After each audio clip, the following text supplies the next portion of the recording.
लगभग लगभग 40 से 50 प्रश्न हम लोग देखेंगे और मैं आपको बता दूं पूरी हिंदी को यहाँ पर हम लोग रिवीजन करने की कोशिश करेंगे। तो पहला प्रश्न आपसे पूछा जा रहा है भाई, बताने की कोशिश कीजिए इसका राइट आंसर क्या होगा। रिक्त स्थान की पूर्ति करना आपको देश रक्षा के लिए प्रत्येक नागरिक को रहना चाहिए, संबंध रहना चाहिए, उद्धत रहना चाहिए, उद्धृत रहना चाहिए या प्रबुद्ध रहना चाहिए। देखिए बात करें हर एक परीक्षा में जो है इस प्रकार का प्रश्न आपके सामने आ ही जाता है कि खाली जगह दे रखी होती है और शब्द दे रखे होते हैं और आपको बताना होता है कौन सा शब्द वहां पर बिल्कुल सही तरीके से आ जाएगा। तो बात करें यहाँ पर उद्धत शब्द आ जाएगा। देश रक्षा के लिए प्रत्येक नागरिक को कैसा रहना चाहिए, उद्धत रहना चाहिए। बात आप सभी लोगों को याद रखना है, यानी कि तत्पर रहना चाहिए हमेशा देश की रक्षा के लिए। अगला प्रश्न देखेंगे आप लोग अब और बताएंगे इस प्रश्न का बिल्कुल सही उत्तर। तो ये पहले भी हम लोग डिस्कस कर चुके हैं, परिक्रमा में उपसर्ग क्या होगा। आपसे दो प्रकार के प्रश्न पूछे जाते हैं, मैंने आपको पहले भी बता चुका हूँ कि इसमें परि जो है ये आपका उपसर्ग हो जाएगा और क्रमा जो है ये आपका प्रत्यय हो जाएगा। तो इस तरह से उपसर्ग यहाँ पर क्या होगा, परि होगा। और परि कहाँ पर लिखा हुआ है, ऑप्शन नंबर डी में लिखा हुआ है। तो जिनका उत्तर जा रहा है ऑप्शन नंबर डी के साथ, तो बिल्कुल सही उत्तर है आप सभी लोगों का। बहुत बढ़िया, वेरी गुड क्लास। अगला प्रश्न देखिए आप लोग अब और बताइए इस प्रश्न का सही उत्तर आपका क्या हो सकता है। और क्लास को आप सभी लोग से रिक्वेस्ट है, क्लास को आप सभी लोग एक बार शेयर भी करेंगे, तो जल्दी से आप सभी लोग भाई क्लास को शेयर कर दीजिए। क्लास को शेयर कर दीजिए, आप सभी लोगों से रिक्वेस्ट है और बता दीजिए इस प्रश्न का आपका उत्तर क्या हो सकता है। चलिए, तो अगर आपका उत्तर यहाँ पर जा रहा है कि तद्भव शब्द पूछा जा रहा है, तद्भव शब्द यहाँ पर क्या है, तो घोड़ा जो है ये आपका तद्भव शब्द है। देखिए अगर आपसे पूछा जाए कि जो घोड़ा शब्द है इसका तत्सम शब्द क्या होगा, इसको अगर तत्सम में हम लोग बोले तो क्या कहेंगे, तो घोटक कहेंगे। आपको याद रखना है, घोटक कहेंगे, ये बात आप सभी लोगों को याद रखना है। और बाजी जो है ये आपका घोड़े का ही पर्यायवाची है। तो जो लोग भी यहाँ पर ऑप्शन नंबर बी के साथ हैं, बिल्कुल सही उत्तर है आप सभी लोगों का। यहाँ पर कुछ तरह के प्रश्न आपके सामने बनते हैं। आपसे पूछा जाता है, क्या आपसे पूछा जाता है कि एक मान लीजिए अखाड़ा एक शब्द है, इसका तत्सम शब्द आप लोग बताइए। एक शब्द है अखाड़ा, इसका तत्सम शब्द अगर आपसे पूछा जाए तो आप लोग क्या बताओगे, आप लोगों को बताना है, याद रखना है अक्षवाट। अखाड़े को हम लोग क्या कहते हैं तत्सम में, अक्षवाट कहते हैं, बात आपको ध्यान रखना है। उसके अलावा अगर हम लोग बात करें आज जो शब्द है आज, इसको अगर हम लोग तत्सम में बात करें क्या कहेंगे, तो अध्य कहेंगे। ये इस तरह से लिखा जाता है, ये बात आप सभी लोगों को याद रखना है। चलिए, उसके अलावा अगर हम लोग बात करें, देखिए आपने देखा होगा ईंधन इस तरह से लिखा जाता है, ईंधन, ईंधन इस तरह से लिखा जाता है। अगर इसको तत्सम में हम लोग लिखें तो इसमें क्या चेंजेस आएगा, इसमें क्या परिवर्तन आ जाएगा, इसमें परिवर्तन आ जाएगा। ये आधे ना का, आधे ना का इस तरह से भाई तत्सम में लिखेंगे और इस तरह से तद्भव में लिखेंगे। ये बात आप सभी लोगों को याद रखना है। अगर आपसे पूछ लिया जाए कि 11 को हम लोग तत्सम में कैसे लिख सकते हैं भाई, 11 को हम लोग तत्सम में कैसे लिख सकते हैं, तो आपको यहाँ पर क्या बताना है, एकादश। एकादश आप लोग बताओगे। आपसे प्रश्न ये भी बन सकता है कि एकादश को तद्भव में क्या कहेंगे, तो 11 कहेंगे, बात आपको ध्यान रखना है। उल्लू अगर आपसे पूछ लिया जाए कि उल्लू को जो है वो तत्सम में कैसे लिखोगे भाई, तो उल्लू को कैसे लिखोगे, उलूक लिख दोगे। कैसे लिखोगे, उलूक लिख दोगे। ये बात आप सभी लोगों को इतने याद रखना है। अगला प्रश्न देखिए, पूछा जा रहा है कि कठपुतली बनना, इस मुहावरे का अर्थ आपको बताना है क्या होगा, बताइए। नाचना, किसी को बांधना, दूसरों के संकेत पर चलना या किसी को बुलाना। तो महत्वपूर्ण प्रश्न है, बताने की कोशिश कीजिए इस प्रश्न का सही उत्तर आपका क्या हो सकता है। लाइक भी करते रहें क्लास को शेयर भी करते रहें। चलिए, तो दूसरों के इशारों पर चलने वाला या दूसरों के संकेतों पर चलने वाले को हम लोग क्या कहते हैं, कठपुतली बनना कहते हैं। तो जिनका भी उत्तर, जो लोग भी यहाँ पर है ऑप्शन नंबर सी के साथ, बिल्कुल सही उत्तर है आप सभी लोगों का। भयानक रस की उत्पत्ति कब होती है, ये आपसे पूछा जा रहा है, तो बताने की कोशिश करेंगे आप सभी लोग इस प्रश्न का बिल्कुल सही उत्तर आपका क्या हो सकता है। चलिए, तो बहुत ही सिंपल सा प्रश्न है। देखिए जाहिर सी बात है, भयानक रस की उत्पत्ति कब होगी, संसार से वैराग होने पर होगी, बिल्कुल भी नहीं। क्रोध भाव दर्शाने के बाद होगी, बिल्कुल नहीं। घोर विनाश के पश्चात होगी, नहीं। भय की उपस्थिति उत्पन्न होने पर होगी। जब भय उपस्थित होता है तो भयानक रस की उत्पत्ति होती है। तो इस तरह से आपके प्रश्न का सही उत्तर ऑप्शन नंबर डी चला जाता है। अच्छा, रस से संबंधित कुछ प्रश्न आपसे पूछे जाते हैं, उनके बारे में मैं आपको बता देता हूँ।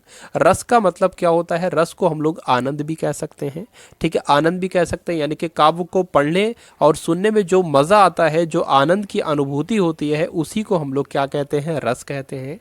एक प्रकार का प्रश्न बनता है कि काव्य की आत्मा किसे कहा जाता है। क्या प्रश्न पूछा जाता है, आपसे प्रश्न पूछा जाएगा काव्य की आत्मा किसे कहा जाता है, तो किसे कहा जाता है भाई, रस को ही तो कहा जाता है, रस को कहा जाता है काव्य की आत्मा, ये बात आपको ध्यान रखना है। अब रस के कितने अवयव हैं, ये बात आपको याद रखना है। तो रस के 4 अवयव हैं भाई, 4 अंग हैं। कौन कौन से, स्थायी भाव है, विभाव है, अनुभाव है और संचारी भाव है, ये बात आप सभी लोगों को ध्यान रखना है। उसके अलावा एक प्रश्न है जो बहुत बार पूछा जा चुका है, अगर थोड़ा लेवल अप करेंगे तो प्रश्न आपसे कैसे बनेगा ये भी मैं आपको बता दूंगा, और अगर लेवल सिंपल उन्हें रखना होगा एग्जामिनर को तो प्रश्न कैसे रखा होगा ये भी मैं आपको बता दूंगा। जब सिंपल पेपर आएगा तो आपसे प्रश्न इस प्रकार से पूछा जाएगा कि श्रृंगार रस को क्या कहा जाता है, या किस रस को, ठीक है, तो श्रृंगार रस को रसराज कहा जाता है, रसराज कहा जाता है या रसपति कहा जाता है, एक ही बात है, रसराज रसपति, या ऐसे आ जाए किस रस को रसपति कहा जाता है, किस रस को रसराज कहा जाता है। तो क्या बताओगे, श्रृंगार रस को बताओगे। अगर लेवल थोड़ा अप करना होगा तो क्या कह देंगे कि श्रृंगार रस को रसपति किसने कहा, उनका नाम बताइए। तो श्रृंगार रस को रसराज या रसपति किसने कहा, भोजराज ने कहा, भोजराज ने कहा, ये बात आपको ध्यान रखना है। तो इस तरह से प्रश्न भाई बनते हैं, आप सभी लोग याद रखेंगे। एक और महत्वपूर्ण प्रश्न है, आप सभी लोग याद रखेंगे कि रामचंद्र शुक्ल ने जो है रस को क्या कहा, तो साहित्य की आत्मा कहा है भाई। बहुत ही महत्वपूर्ण प्रश्न है। क्या पूछा जाएगा, प्रश्न किस तरह पूछा जाएगा, रस को साहित्य की आत्मा किसने कहा है, साहित्य की आत्मा किसने कहा है या काव्य की आत्मा किसने कहा है, साहित्य की आत्मा किसने कहा है या काव्य की आत्मा किसने कहा है, रस को। तो रामचंद्र शुक्ल आप सभी लोगों को लगाना है।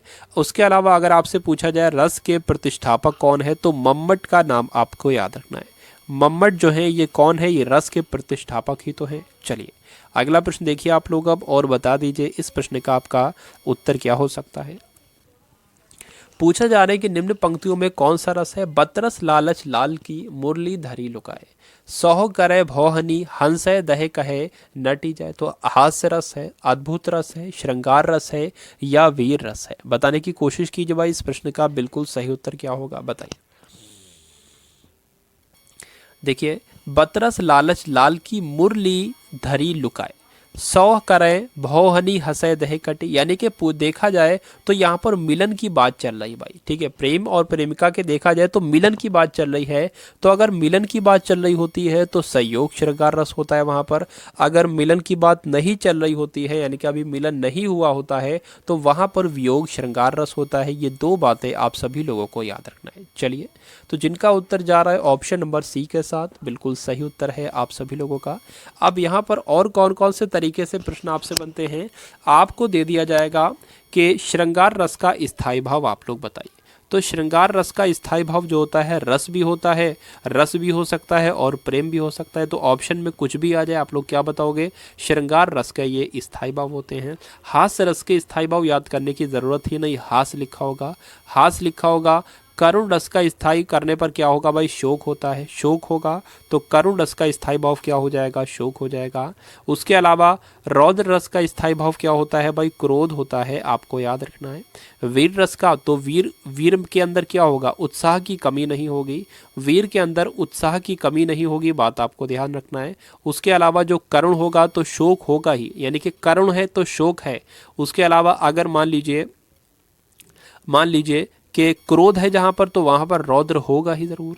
कहीं पर कोई चीज़ भयानक है, ठीक है, भयानक है, भयानक रस का स्थायी भाव क्या होगा, भय होगा, यानी कि कोई चीज़ भयानक है तो वहाँ पर भय होगा ही, ये तो होना ही होना है। उसके अलावा विभत्स रस का स्थायी भाव क्या होता है, अगर आपसे पूछ लिया जाए क्या पूछा जाएगा, तो जुगुप्सा भी इसको हम लोग कहते हैं, और अगर मैं आपको बताऊं तो घृणा भी इसको हम लोग कह सकते हैं। तो दोनों ऑप्शन में से कोई भी आपके सामने आ जाए तो क्या लगाओगे, विभत्स रस का स्थायी भाव लगाओगे। अद्भुत रस का स्थायी भाव आश्चर्य भी होता है और विस्मय भी होता है। शांत रस का शम भी कहते हैं, निर्वेद भी कहते हैं, बात आप सभी लोगों को याद रखना है। चलिए अगला प्रश्न देखिए कि निम्न में से निषेधात्मक निषेधवाचक वाक्य का चयन आपको करना है। तो बताने की कोशिश कीजिए आप सभी लोग इस प्रश्न का बिल्कुल सही उत्तर आपका क्या है। चलिए भाई बताइए।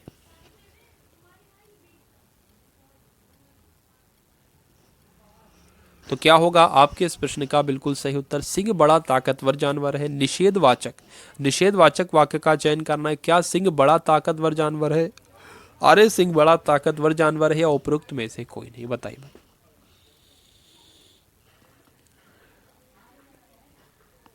तो इस प्रश्न का सही उत्तर उम्मीद करता हूं आप सभी लोग बताएंगे क्या इसका राइट आंसर हो सकता है। अब अगला प्रश्न देखेंगे आप लोग अब और बताएंगे इस प्रश्न का बिल्कुल सही उत्तर आपका क्या है। सूर्यकांत त्रिपाठी निराला की काव्य रचना इसमें से कौन सी है बताने की कोशिश करेंगे आप सभी लोग, क्या इसका राइट आंसर होगा। चलिए भाई बताइए।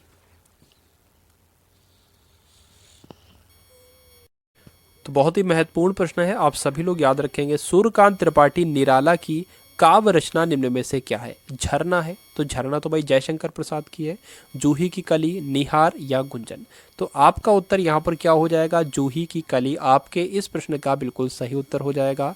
देखिए आपसे एक प्रश्न पूछा जाता है, वो कौन सा प्रश्न है कि निराला जी की पहली काव्य रचना कौन सी है? निराला जी की सूर्यकांत त्रिपाठी निराला की पहली काव्य रचना कौन सी है? तो आपका उत्तर क्या चला जाएगा? आपका उत्तर चला जाएगा जूही की कली के साथ। किसके साथ भाई? जूही की कली के साथ आपका उत्तर चला जाना चाहिए।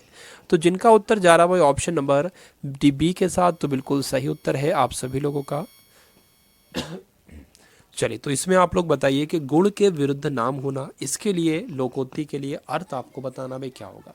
इसके लिए लोकोक्ति आपको बतानी है, क्या होगा बताइए। आंख के अंधे गांठ के पूरे, आंख से दूर दिल से दूर, आंख और कान में 4 अंगुल का फर्क, आंख के अंधे नाम नयन मुख। तो महत्वपूर्ण प्रश्न आपका यहाँ पर लग रहा है, बताने की कोशिश करेंगे। तो जिनका उत्तर जा रहा भाई ऑप्शन नंबर डी के साथ, तो बिल्कुल सही उत्तर है आप सभी लोगों का। यानी कि आंख के तो अंधे हैं लेकिन उनका नाम क्या है? नाम उनका है नयन मुख। तो गुण के विरुद्ध यानी कि गुण के विरुद्ध उनका नाम होना, ठीक, उनमें नयन मुख नयन सुख वाला जो है उनके अंदर गुण है ही नहीं। तो इसलिए आपका उत्तर यहाँ पर क्या हो जाता है? ऑप्शन नंबर डी हो जाता है। अगला प्रश्न देखिए, आकाश को छूने वाले के लिए एक शब्द आपको बताना है। क्या यहाँ पर आपके इस प्रश्न का बिल्कुल सही उत्तर हो सकता है? बताने की कोशिश कीजिए इसका राइट आंसर क्या होगा। और क्लास को भाई शेयर भी करते रहिए, आप सभी लोगों से रिक्वेस्ट है। चलिए तो अगर आपका उत्तर भाई यहाँ पर जा रहा ऑप्शन नंबर सी, तो बिल्कुल सही उत्तर है आप सभी लोगों का। गगनचुंबी यानी कि आकाश को छूने वाला क्या कहलाता है? गगनचुंबी कहलाता है, आप सभी लोग याद रखेंगे। अब 2 से 3 प्रश्न आपके बनते हैं भाई जो आपसे एग्जाम में पूछे जाते हैं, लेकिन आप लोग कंफ्यूज हो जाते हो और उसका उत्तर दे देते हो गलत। एक तो आपको याद रखना है, इंद्रियों को वश में करने वाला क्या कहलाता है?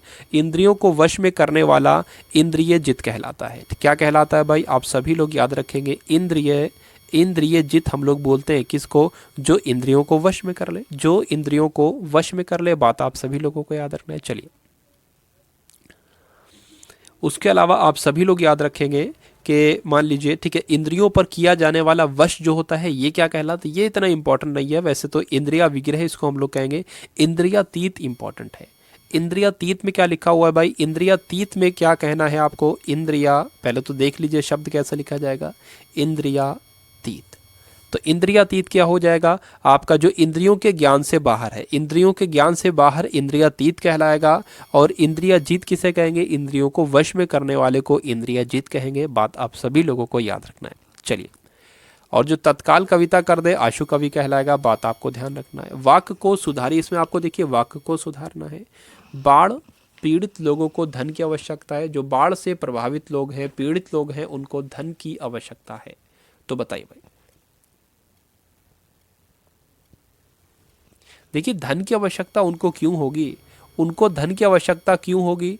ठीक है, देखा जाए तो उनको जो है भोजन की आवश्यकता हो सकती है, मकान की आवश्यकता हो सकती है, वस्त्र की आवश्यकता हो सकती है, हो सकता हो उनके पास वस्त्र हो, ठीक है। लेकिन उनको दिक्कत होगी तो रोटी की दिक्कत होगी, हो सकता हो कपड़े की भी दिक्कत हो, और उनको मकान की भी दिक्कत होगी। क्यों? क्योंकि वहाँ पर आया है बाढ़, और बाढ़ आने से हो गया है सब कुछ तहस नहस। तो इसलिए आपका उत्तर जो है वो ऑप्शन नंबर ए बिल्कुल उपयुक्त उत्तर है। तो जिनका भी उत्तर, जो लोग भी यहाँ पर है ऑप्शन नंबर ए के साथ, तो बिल्कुल सही उत्तर है आप सभी लोगों का।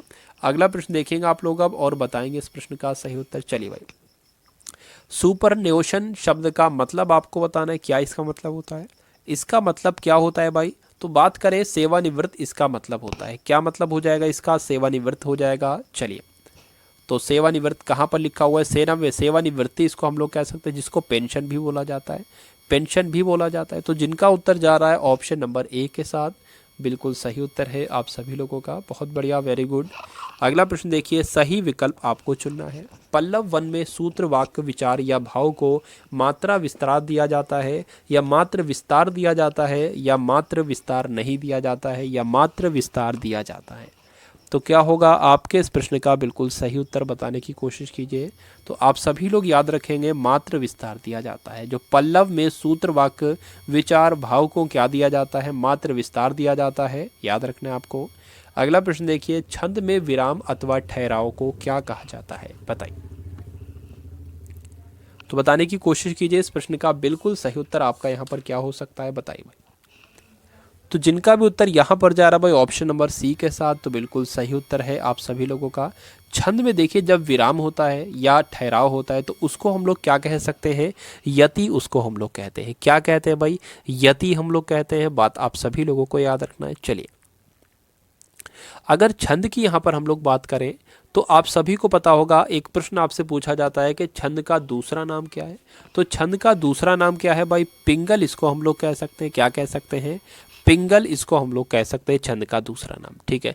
प्रश्न आपसे पूछा जाए कि छंद शास्त्र के आदि प्रणेता कौन थे? तो छंद शास्त्र के आदि प्रणेता पिंगल ही थे, इसलिए तो छंद को पिंगल भी कहा जाता है। बात आपको ध्यान रखना है। छंद के कितने अंग होते हैं? तो छंद के 7 अंग होते हैं। कौन कौन से, ये इतना महत्वपूर्ण नहीं है, जितना महत्वपूर्ण है 7 अंग याद करना। चलिए अगला प्रश्न देखेंगे आप लोग अब और बताएंगे इस प्रश्न का सही उत्तर। वाक्यों को क्रम में लिखना है आप सभी लोगों को। वाक्यों को यहाँ पर क्रम में लिखकर बताएंगे इस प्रश्न का सही उत्तर क्या हो सकता है। चलिए, तो प्रश्न ये आपका भाई अधूरा है।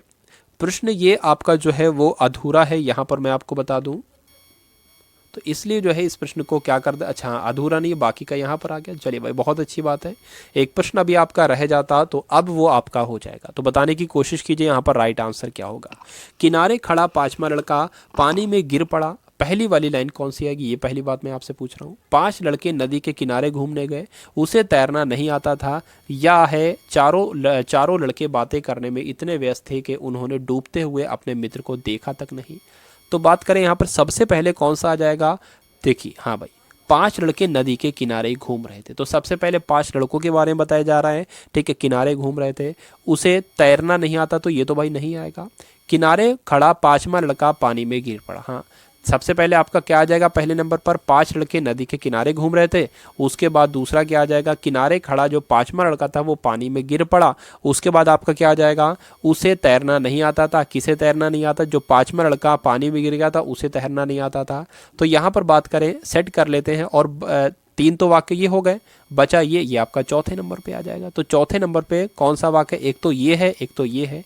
या तो ये उत्तर होगा या ये उत्तर होगा, लेकिन हम लोग देख लेते हैं।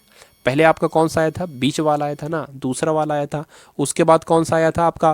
पहला वाला आया था। ठीक है, दूसरा पहला कहाँ पर लिखा हुआ है? तो दूसरा पहला तो आपका देखिए दूसरा और उसके बाद पहला, ऑप्शन नंबर बी में लिखा हुआ है। यही आपके प्रश्न का बिल्कुल सही उत्तर हो जाता है। तो कुल मिला के ये इतना ज़रूरी नहीं देखना, वाक्यों को क्रम से लगाना ज़्यादा महत्वपूर्ण है। एक प्रश्न आपका बनेगा इस बार।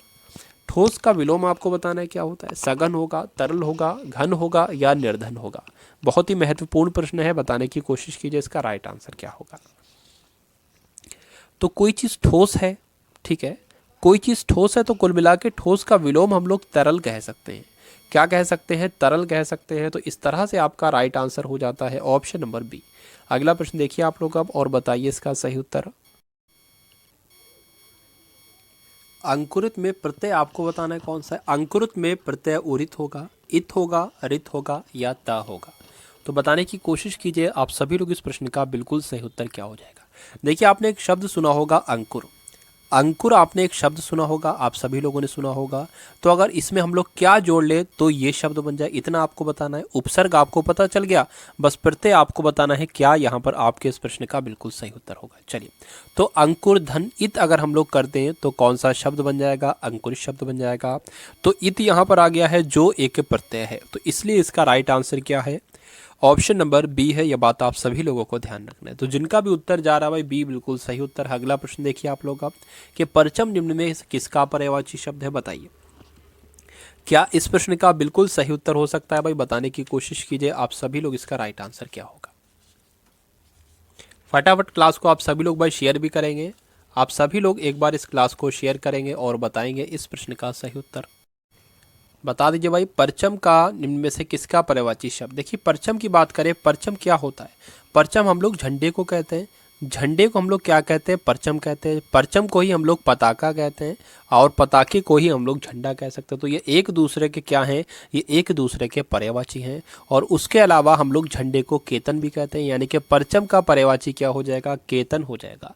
तो जिनका उत्तर जा रहा है भाई ऑप्शन नंबर ए के साथ, तो बिल्कुल सही उत्तर है आप सभी लोगों का। बहुत बढ़िया, वेरी गुड क्लास। देखिए कुछ आपसे पर्यायवाची पूछे जाते हैं, जिसके मैं आपको बता दूं यहाँ पर। अगर आपसे पूछा जाए कपड़े के पर्यायवाची क्या क्या होते हैं, कपड़े को हम लोग क्या क्या कह सकते हैं, बात आप सभी लोगों को याद रखना है। तो कपड़े को देखिए चीर कह सकते हैं। क्या कह सकते हैं? चीर कह सकते हैं, क्योंकि कपड़े को चीरा जा सकता है। बसन कह सकते हैं। क्यों बसन कह सकते हैं? क्योंकि कपड़े को बदन पे पहना जा सकता है, इसलिए कपड़े को बसन कह सकते हैं। ये मैं आपको एक ट्रिक बता रहा हूँ, ये सच्ची बात नहीं भाई। उसके अलावा जिसके कपड़ा हमको ढके हुए है, उसी प्रकार से अंबर भी हमको ढके हुए है, तो कपड़े का पर्यायवाची अंबर हो जाएगा। ये बात आप सभी लोगों को याद रखना है। और कपड़े को वस्त्र भी कहते हैं। क्या कहते हैं? वस्त्र भी कहते हैं। ये बात भी आप सभी लोग याद रखेंगे। चलिए उसके अलावा अगर मैं आपको बता दूं यहाँ पर कि और कौन कौन से आपसे पूछे जाते हैं भाई पर्यायवाची। पर्यायवाची कौन कौन से आपसे पूछ सकते हैं? तो गणेश का देखिए आपसे पर्यायवाची पूछे जा सकते हैं। तो कौन कौन से आपको याद रखना है?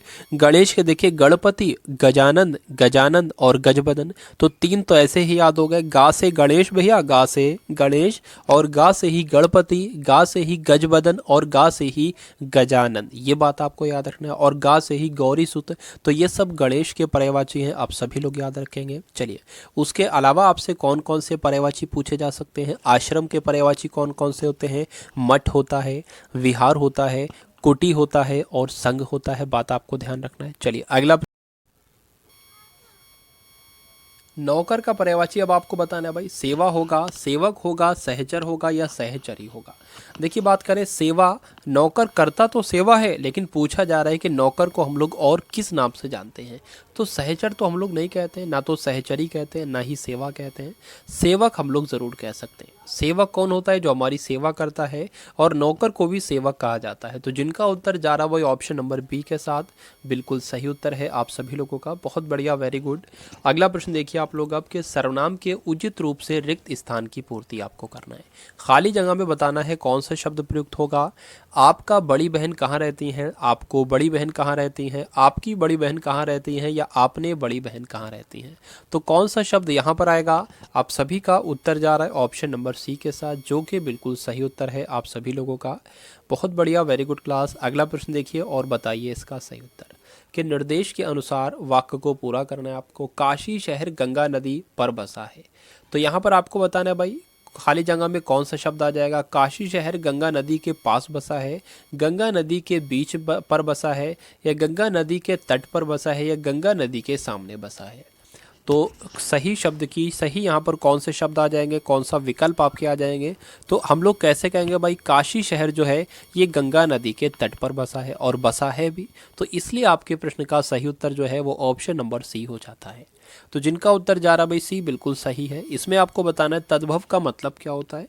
तद्भव है, तत्सम है, तो इसमें तद्भव का मतलब आप सभी लोगों को बताना है क्या होता है। क्लिष्ट शब्द कह सकते हैं, संस्कृत शब्दों से उत्पत्ति शब्द कह सकते हैं तद्भव को, या पढ़े लिखे लोगों की बोली के शब्द कह सकते हैं, या ग्रामीणों की बोली के शब्द होते हैं तद्भव। तो बात करें तद्भव जो शब्द होते हैं ये संस्कृत शब्दों से उत्पन्न ही तो शब्द होते हैं। तद्भव शब्द कैसे होते हैं भाई? संस्कृत शब्दों से उत्पन्न शब्द होते हैं। तो यहाँ पर आपके प्रश्न का सही उत्तर क्या हो जाता है? ऑप्शन नंबर बी हो जाता है। भाई क्लास को आप सभी लोग शेयर करते रहिए। आप सभी लोगों से रिक्वेस्ट है क्लास को आप सभी लोग शेयर करते रहिए। आप सभी लोगों का भाई सपोर्ट रहा तो क्लास में लाइव स्टूडेंट की संख्या बढ़ा देंगे आप सभी लोग। चलिए क्यों? क्योंकि इस क्लास का फ़ायदा सभी लोगों को मिल सके जिनका भी एग्ज़ाम होने वाला है। तो निम्नलिखित में से कौन सा शब्द को ऑर्डिनेटर या अच्छा कोऑर्डिनेटर लिखा हुआ है। कोऑर्डिनेटर, कोऑर्डिनेटर का हिंदी समानार्थी शब्द है, बताइए। नियंत्रक, निर्देशक, निदेशक, समन्वयक या निर्देशक। तो यहाँ पर अगर हम लोग बात करें क्या इसका सही उत्तर होगा, बताइए भाई। चलिए तो कोऑर्डिनेटर मतलब क्या होता है, तालमेल बैठाने वाले को हम लोग कहते हैं कोऑर्डिनेटर, यानी कि समन्वयक इसको हम लोग कह सकते हैं। तो जो लोग भी ऑप्शन नंबर सी के बारे में सोच रहे हैं उत्तर हो सकता है, बिल्कुल सही उत्तर है आप सभी लोगों का। तो अब आपको बताना है वाक्य के कौन से भाग में आपको त्रुटि देखने को मिल रही है। खेल शुरू होने के 1 घंटा पहले खिलाड़ी मैदान में जाकर कुछ कसरत कर लेते हैं। तो बताइए भाई कहाँ पर आपको त्रुटि लग रही है, बताइए। देखिए अगर हम लोग यहाँ पर बात करें, खेल शुरू होने के 1 घंटा पहले खिलाड़ी मैदान में जाकर कुछ कसरत कर लेते हैं, तो क्या खिलाड़ी कसरत करेगा, मैदान में जाकर कसरत करेगा? तो वो कसरत क्यों करेगा भाई, उसकी किसी से पहलवानी थोड़ी ना है। उसकी अगर पहलवानी होता तो वो कसरत करता। वो क्या करता है, वो अभ्यास करेगा, वो अभ्यास करेगा ना कि कसरत करेगा। तो त्रुटि कहाँ पर हो जाएगी, ऑप्शन नंबर सी के वाक्य के भाग में हो जाएगी। तो अगर आपका उत्तर भी जा रहा है भाई ऑप्शन नंबर सी के साथ, तो बिल्कुल सही उत्तर है आप सभी लोगों का। बहुत बढ़िया, वेरी गुड क्लास। अगला प्रश्न देखिए आप लोग अब, कि जो मेहमान दिल्ली से आए थे उन सबको माँ ने चाय पिलाए, चाय पिलाया, कोई त्रुटि है या कोई त्रुटि नहीं है, बताइए भाई। चलिए तो यहाँ पर चाय पिलाया, ठीक है। चाय कैसी है, चाय तो एक स्त्रीलिंग शब्द है, तो यहाँ पर क्या आना चाहिए, यहाँ पर पिलाई शब्द का इस्तेमाल किया जाना चाहिए, पिलाई, ना कि पिलाया आना चाहिए। तो यहाँ पर भी कहाँ पर त्रुटि हो जाएगी, ऑप्शन नंबर सी वाले वाक्य के भाग में त्रुटि हो जाएगी। तो जिनका उत्तर जा रहा भाई ऑप्शन नंबर सी, तो बिल्कुल सही उत्तर है आप सभी लोगों का, बहुत बढ़िया। अगला प्रश्न देखिए कि मुहावरे के भावार्थ की दृष्टि से कौन सा विकल्प सही नहीं है। तो ये प्रश्न भाई बहुत ही नॉलेजेबल होते हैं, जो कहलाते हैं कौन सा इसमें से नहीं है, कौन सा सही नहीं है। दिक्कत भले शायद आपको आए, लेकिन इनसे 3 तरह के प्रश्न सही होते हैं। क्या, चलिए। जैसे कि फटे हाल होना यानी कि बहुत गरीब होना, ये तो बिल्कुल सही है। कमर कसना यानी कि अच्छी तरह से तैयार होना, ये भी इसको कह सकते हैं। कलेजा ठंडा होना, शांति या संतोष प्राप्त होना, ये भी हम लोग कह सकते हैं। बाल की खाल निकालना, बहुत परिश्रम करना, क्या ऐसा हो सकता है भाई, ऐसा हो सकता है, बताइए भाई। बाल की खाल निकालने का तो आपने सुना होगा, बहुत ज़्यादा छानबीन करना, लेकिन यहाँ पर तो कह रहे हैं कि बहुत परिश्रम करना, बहुत परिश्रम करना। तो ये आपका सही नहीं है और यही आपके प्रश्न का सही उत्तर हो जाएगा, ऑप्शन नंबर ए। अगला प्रश्न देखिए आप लोग, आपके नीचे दिए गए मुहावरों का अर्थ आपको बताना, यानी कि दाग लगाना, दाग लगना, इस मुहावरे का अर्थ क्या होगा, बताइए। स्पष्ट कहना, कलंक लगना, बहुत रुलाना या हर संभव कष्ट देना। तो बात करें, देखिए कलंक लगना इसको हम लोग कह सकते हैं, दाग लगना यानी कि कलंक लगना इसको हम लोग कह सकते हैं। तो जो लोग भी यहाँ पर सोच रहे हैं ऑप्शन नंबर बी उत्तर होगा, बिल्कुल सही उत्तर है आप सभी लोगों का, बहुत बढ़िया, वेरी गुड भाई। अगला प्रश्न देखिए कि निम्नलिखित में से कौन सा शब्द स्वकीय का विलोम है। तो स्वकीय का आपको विलोम बताना है, क्या हो सकता है स्वकीय का विलोम, आप सभी लोग बता दीजिए भाई इस प्रश्न का सही उत्तर क्या हो सकता है। तो स्वकीय का विलोम जो होगा वो परकीय होगा, बात आप सभी लोग याद रखेंगे। क्या हो जाएगा, परकीय हो जाएगा, यानी कि आपके प्रश्न का सही उत्तर ऑप्शन नंबर डी हो जाता है। स्वकीय का विलोम परकीय, आप सभी लोग याद रखेंगे, बहुत बढ़िया। अगला प्रश्न देखिए, और ये जो नायिका लिखा हुआ है ये किसका विलोम है, नायक का विलोम है। सर्वनाम के उचित रूप से रिक्त स्थान की पूर्ति आपको करना है। देखिए यहाँ पर मैं आपको संज्ञा और सर्वनाम का अंतर बता देता हूँ क्या होता है। जैसे कि मान लीजिए मोहन एक अच्छा खिलाड़ी है, इसमें जो मोहन है ये क्या है, संज्ञा है, आप सभी को पता है। अब इस मोहन की जगह पर मान लीजिए मेरा नाम मोहन है, अगर मैं ये कहूँ कि मैं एक अच्छा खिलाड़ी हूँ, तो मैंने क्या किया, मैंने संज्ञा के स्थान पर जिन शब्दों का इस्तेमाल किया यानी कि मैं का इस्तेमाल किया, वो आपके सर्वनाम कहलाए जाएंगे। तो मोहन एक अच्छा खिलाड़ी है, तो मोहन तो यहाँ पर संज्ञा थी, लेकिन जब मैंने मोहन शब्द को हटाकर मैं का इस्तेमाल कर लिया तो मैं क्या हो जाएगी, ये सर्वनाम हो जाएगी। यही अंतर होता है संज्ञा और सर्वनाम का, ठीक है। तो सर्वनाम के उचित रूप से रिक्त स्थान की पूर्ति आपको करना और बताना है खाली जगह में कौन सा शब्द आ जाएगा। अपना चाबी खो गई या अपनी चाबी खो गई, मेरी चाबी खो गई या मेरा चाबी खो गई। तो मेरा चाबी तो हो नहीं सकता, अपनी भी नहीं कह सकते, इसका जो उपयुक्त उत्तर हो जाएगा वो मेरी हो जाएगा, यानी कि मेरी यहाँ पर आ जाएगा, क्या आ जाएगा, मेरी आ जाएगा और पूरा वाक्य बिल्कुल सही हो जाएगा, मेरी चाबी खो गई। तो जिनका उत्तर जा रहा है भाई ऑप्शन नंबर सी के साथ, बिल्कुल सही उत्तर है आप सभी लोगों का, बहुत बढ़िया, वेरी गुड क्लास। अगला प्रश्न देखिए, मौत का पर्यायवाची शब्द आपको बताना है क्या होता है, निधन होगा, निदान होगा, निर्धन होगा या आपके जो है निर्धनता होगा। तो क्या होगा आपके इस प्रश्न का बिल्कुल सही उत्तर बताइए भाई। तो मौत का पर्यायवाची आप सभी लोगों को अच्छे से पता होगा, निधन इसको हम लोग कह सकते हैं। निधन इसको हम लोग कह सकते हैं, मृत्यु कह सकते हैं, मौत को निधन कह सकते हैं, मृत्यु कह सकते हैं। तो जिनका उत्तर जा रहा भाई ए के साथ बिल्कुल सही उत्तर है आपका। निर्देश के अनुसार वाक्य को पूरा आपको करना है। जो कर को देखकर सभी बच्चे, बताइए भाई, सभी बच्चे हंस पड़े, खिलखिलाकर, शोकपूर्ण, शांतिपूर्वक या सिर हिलाकर। तो अच्छा प्रश्न है, बताने की कोशिश कीजिए इसका राइट आंसर क्या होगा, बताइए। देखिए बात करें यहाँ पर शोकपूर्ण क्यों हंसेंगे बच्चे? बच्चे तो एकदम खुशी से हंसेंगे, खिलखिलाकर हंसेंगे। बच्चे हैं, उन्हें क्या पता भाई, तो वो बच्चे हैं, खिलखिलाकर हंस देंगे। अब आपसे एक प्रश्न ये भी बनता है कि जो खिलखिलाकर यहाँ पर आ रहा है ये क्या है? ये क्या है? हंसना क्या है? हंसना एक क्रिया है और इस हंसने की विशेषता बताई जा रही है इस शब्द के द्वारा, यानी कि खिलखिलाकर के द्वारा। तो खिलखिलाकर जो है ये विशेषण हो जाएगा, क्रिया विशेषण हो जाएगा, क्योंकि क्रिया की तो विशेषता बता रहा भाई, और क्रिया की विशेषता बताने वाले शब्दों को क्रिया विशेषण कहते हैं। क्लास पसंद आ रही हो सभी लोग एक बार शेयर करेंगे अगर क्लास पसंद आ रही हो आप सभी लोगों को। अगला प्रश्न देखिए कि निर्देश के अनुसार वाक्य को पूरा करना है। 90% से अधिक छात्र 90% से अधिक अंक पाकर तुमने तो कमाल कर दिया, बताइए भाई क्या होगा आपके इस प्रश्न का बिल्कुल सही उत्तर बताने की कोशिश कीजिए आप सभी लोग। तो अरे वाह आएगा या हाय हाय आएगा या छी छी आएगा या आहा आएगा, क्या आएगा बताने की कोशिश कीजिए। देखिए बहुत ही अच्छी खबर है कि 90% भाई बंदा लाया है, तो हाय हाय क्यों करेंगे, हाय हाय क्यों करेंगे, आहा क्यों करेंगे, ठीक है आहा भी नेगेटिव हुआ, छी छी भी नहीं कर सकते, अरे वाह ही हम लोग कर सकते हैं। तो इसलिए आपके प्रश्न का सही उत्तर जो है वो यहाँ पर हो जाता है ऑप्शन नंबर ए। तो जिनका उत्तर जा रहा भाई ए के साथ बिल्कुल सही उत्तर है आप सभी लोगों का। अगला प्रश्न देखिए और बताइए इस प्रश्न का सही उत्तर आपका क्या हो सकता है। पूछा जा रहा है कि उसने नया शॉल खरीदा है, इस वाक्य में कौन सा विशेषण है, कौन सा विशेषण है बताने की कोशिश करेंगे, बताइए भाई। चलिए तो यहाँ पर बात करें उसने नया शाल खरीदा है, इसमें गुण ही तो बता रहा है। देखिए क्या कोई एलिमिनेट मेथड लगा लीजिए, क्या कोई संख्या बताई जा रही है, नहीं। क्या कोई संकेत दिया जा रहा है, बिल्कुल नहीं। क्या कोई तोल में चीज़ आ रही है, परिमाणवाचक हो रही है, नहीं। बचा क्या, गुणवाचक बचा, तो यही आपके प्रश्न का बिल्कुल सही उत्तर हो जाएगा। और नई शाल, नई चीज़ क्या है, नई है, पुरानी है, ये चीज़ क्या है, ये एक गुणवाचक ही तो है, गुण ही तो बताया जा रहा है इसका, तो ये बात आपको ध्यान रखना है। अगला प्रश्न देखिए और बताएं इस प्रश्न का सही उत्तर। खून के घूंट पीकर रह जाना, इस मुहावरे का अर्थ आपको बताना है क्या हो सकता है। अत्यधिक खून बहना, सामिश होना, अत्यधिक क्रोध करना या विवशता के कारण क्रोध रोक लेना। तो बताएंगे इस प्रश्न का सही उत्तर आपका भाई क्या हो सकता है। तो आप सभी लोग यहाँ पर याद रखेंगे विवशता की वजह से क्रोध रोक लेना क्या कहलाता है, खून के घूंट पीकर रह जाना कहलाता है। बात आप सभी लोगों को ध्यान रखना है। तो जिनका उत्तर जा रहा है डी के साथ बिल्कुल सही उत्तर है आप सभी लोगों का, बहुत बढ़िया, वेरी गुड। अगला प्रश्न देखिए कि निम्नलिखित में से किस कारक में, किस वाक्य में अपादान कारक है। देखिए अपादान कारक कहाँ पर होता है, तो कहीं पर भी अगर अपादान कारक आएगा तो वहाँ पर कौन किसका इस्तेमाल होगा, से का इस्तेमाल होगा और अलगाव का इस्तेमाल होगा। ये दो बातें आप सभी लोग याद रखेंगे, एक तो अलगाव का इस्तेमाल होगा और वहाँ पर से का इस्तेमाल होगा। अलगाव का मतलब क्या है कि एक चीज़ दूसरी चीज़ से अलग होना ही अलगाव इसको हम लोग कह सकते हैं।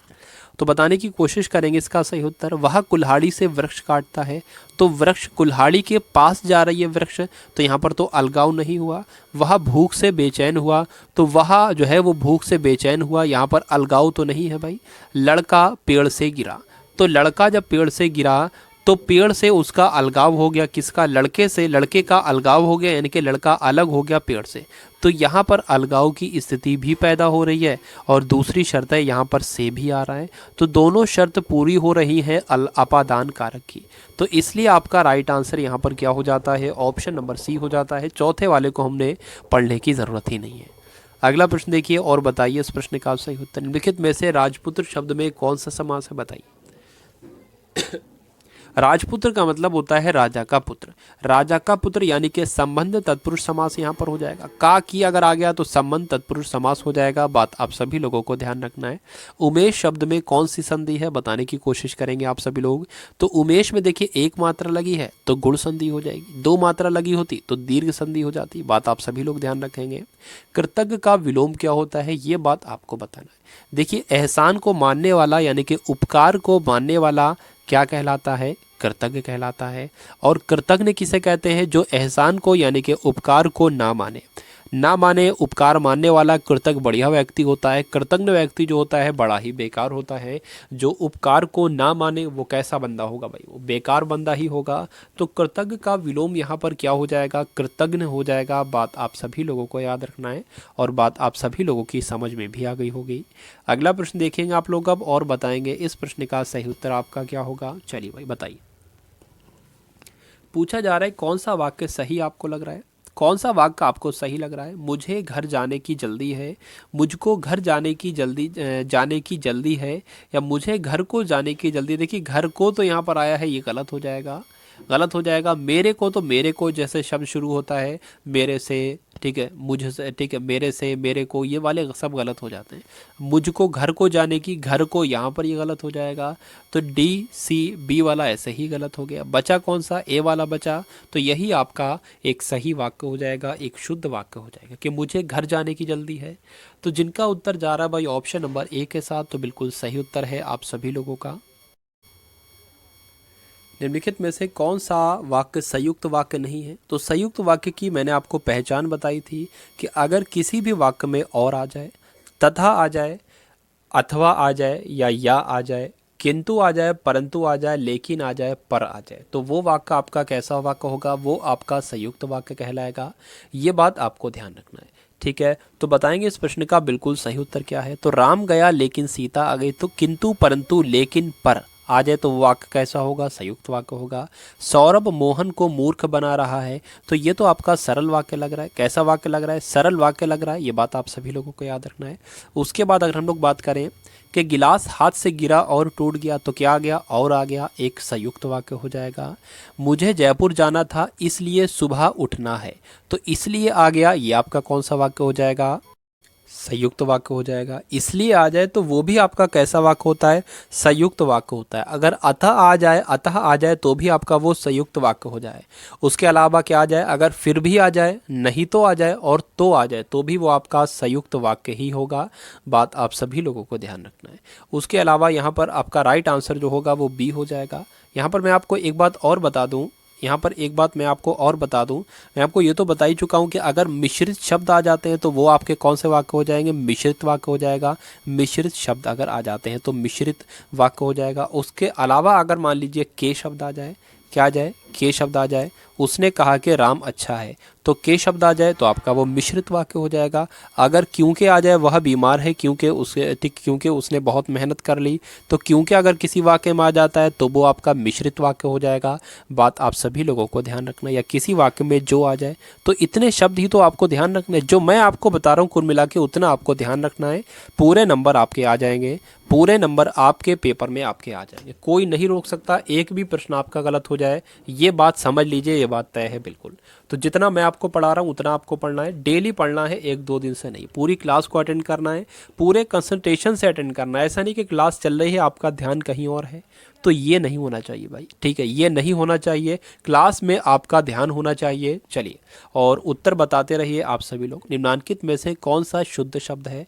तो शुद्ध शब्द यहाँ पर आपको बताना है क्या इस प्रश्न का बिल्कुल सही उत्तर हो सकता है। चलिए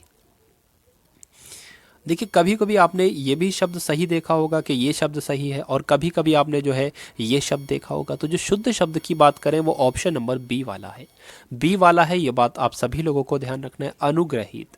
तो जिनका उत्तर जा रहा भाई ऑप्शन नंबर बी के साथ, तो बिल्कुल सही उत्तर है आप सभी लोगों का। बहुत बढ़िया, वेरी गुड क्लास। अगला प्रश्न देखिए आप लोग अब, और बता दीजिए इस प्रश्न का सही उत्तर क्या हो सकता है। जिसमें शक्ति ना हो, वाक्यांश के लिए एक शब्द आपको बताना है क्या होगा। नशक्त होगा, आशक्त होगा, अशक्त होगा, या नाशक्त होगा। चलिए तो यहाँ पर आप सभी लोग देखिए याद रखेंगे, क्या याद रखेंगे, जिसमें शक्ति ना हो उसको हम लोग क्या कह सकते हैं, अशक्त कह सकते हैं। जिसमें शक्ति ही ना हो उसको हम लोग क्या कह सकते हैं, अशक्त कह सकते हैं। आपके प्रश्न का सही उत्तर ऑप्शन नंबर सी हो जाता है, आप सभी लोग याद रखें। अगला प्रश्न देखिए और बताइए इस प्रश्न का सही उत्तर। जनता द्वारा चलाया जाने वाला राज्य, वाक्यांश के लिए एक शब्द आपको बताना है क्या होता है, बताइए भाई। जनतांत्र कहेंगे, ये तो भाई पहली बात तो सही लिखा हुआ ही नहीं है, सही लिखा हुआ ही नहीं है। जनतंत्र कहेंगे, राजतंत्र कहेंगे, या मानव तंत्र कहेंगे, तो क्या कहेंगे बताने की कोशिश कीजिए। इस प्रश्न का बिल्कुल सही उत्तर आपका क्या हो सकता है, बताइए।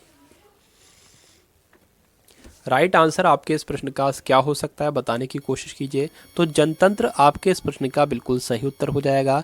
यानी कि जनता द्वारा चलाए जाने वाला राज्य जो है क्या कहलाता है, जनतंत्र कहलाता है। बात आप सभी लोगों को ध्यान रखना है। तो जिनका उत्तर जा रहा भाई ऑप्शन नंबर बी के साथ, बिल्कुल सही उत्तर है आप सभी लोगों का। बहुत बढ़िया, वेरी गुड क्लास। चलिए, तो ये आपका आज का अंतिम प्रश्न था। आप सभी लोगों को वीडियो को लाइक करना है और सभी को वीडियो को शेयर करके जाना है।